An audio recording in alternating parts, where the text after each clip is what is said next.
रूस यूक्रेन युद्ध जैसे जैसे लंबा खिंचता जा रहा है वैसे वैसे इसमें परमाणु हमले का भी अब खतरा मंडराने लगा है। पुतिन परमाणु जंग के मुहाने पर खड़े हैं। रूस यूक्रेन युद्ध के दौरान नाटो देशों और क्रेमलिन के बीच तनाव अपने चरम पर है। नेटो लगातार चेतावनी दे रहा है कि मॉस्को के साथ सीधा संघर्ष एक वास्तविक खतरा है।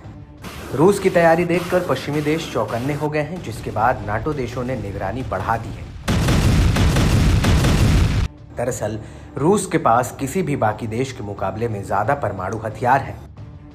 ये बयान तब सामने आया है जब पुतिन और रूसी अधिकारी कीव और उसके पश्चिमी भागीदारों के खिलाफ परमाणु हमले की धमकी दे रहे हैं। एक बार फिर रूस के विदेश मंत्री डॉक्टर सर्जेई लावरोव ने चेतावनी दी कि मॉस्को के परमाणु हथियार पूरी तरह से युद्ध के लिए तैयार है।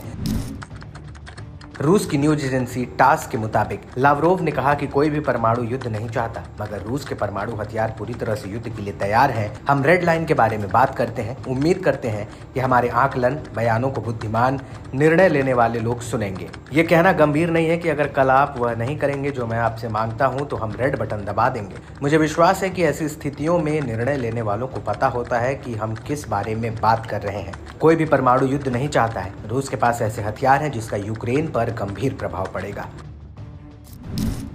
खास बात है कि रूसी विदेश मंत्री का बयान ड्यूमा के स्पीकर वोलोडिन से अलग है। वोलोडिन ने कहा था कि अगर पश्चिमी देश यूक्रेन को लंबी दूरी वाली मिसाइल की सप्लाई करते रहते हैं, उनसे रूस की जमीन पर हमला होता है, तो फिर हमें परमाणु हथियार की तरफ रुख करना होगा। ऐसी कार्रवाइयों से परमाणु हथियारों का वैश्विक युद्ध छिड़ सकता है, इसलिए पश्चिम की सोच समझकर और रेड लाइन का ख्याल रखकर कोई फैसला लेना चाहिए।